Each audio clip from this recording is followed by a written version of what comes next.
a simple event is an event with a single outcome. So, simple lang naman to. Yung simple event natin is kapag kinuha natin yung probability niya, isa lang yung possible outcome niya talaga.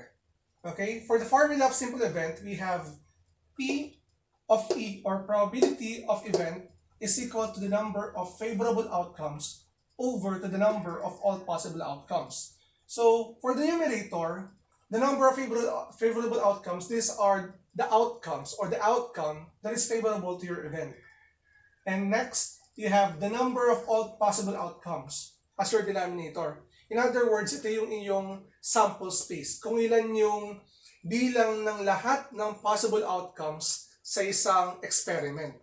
So for you to understand well about simple event, we have here 3 different examples of simple event, and we will solve for the probability of these events. So for number 1, the probability of rolling a 3 on a die. So pag nag-roll tayo ng fair die, again, pag nag-roll tayo ng fair die, ang mangyayari is that, remember in solving simple events, basic dito is that you know the sample space. The sample space of an experiment. Here, the sample space in a rolling a die is getting 1, 2, 3, 4, 5, and 6. Ito yung sample space natin. So all in all, we have 6 possible outcomes in the experiment of rolling a die. So ngayon, isolve natin yung probability of the simple event. So the probability of getting a 3 kapag niroll natin yung die. So, punta natin. The formula is probability of an event. Ito na po yan. Probability or P of 3 is equal to the number of favorable outcomes. Para malaman mo yan, puntahan mo ilan ba rito yung number 3? Isa lang. So, your favorable outcomes is equal to 1. And for the number of all possible outcomes, syempre, siya yung iyong sample space. So, we have 1, 2, 3, 4, 5, and 6. So, we have 6. Meaning, the probability of getting or rolling a 3 on a die is 1 over 6. So, P of 3 is equal to 1 over 6. Ganyan lang kasimple yung item number 1 natin sa simple event na meron tayo.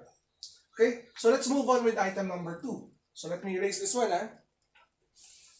For item number 2, sabi dito, the probability of drawing an ace of hearts from a deck of cards. So, in a standard deck of cards, lahat-lahat ng cards na meron tayo, excluding the joker, meron tayong 52 number of cards. Again, 52 number of cards. Meron tayong, sa aces pa lang tayo, meron tayong clubs, diamond, spade, and heart. So, 4 yun. Bawat characters, so 13 characters times 4, that is equivalent to 52.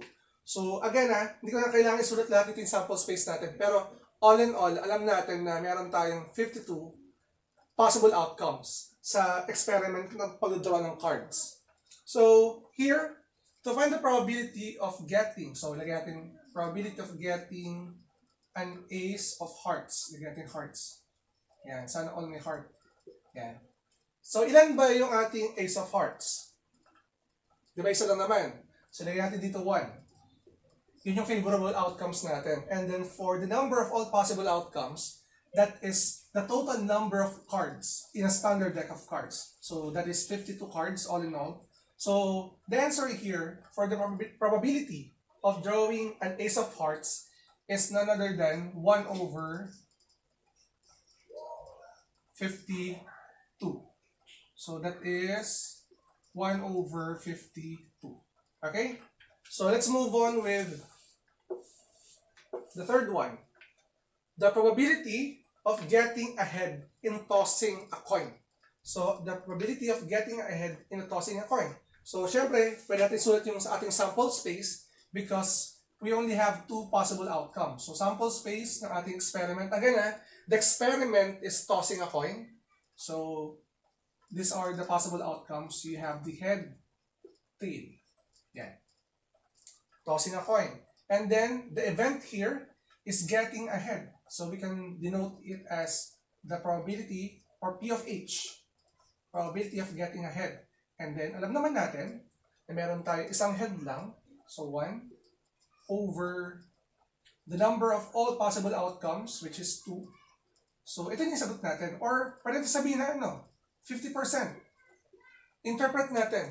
Meron tayong, kada magtutos tayo ng coin, ito yung isipin natin kada magtutos tayo ng coin, meron tayong 50% chance na pag nagtoss tayo, it will give us the head. Okay?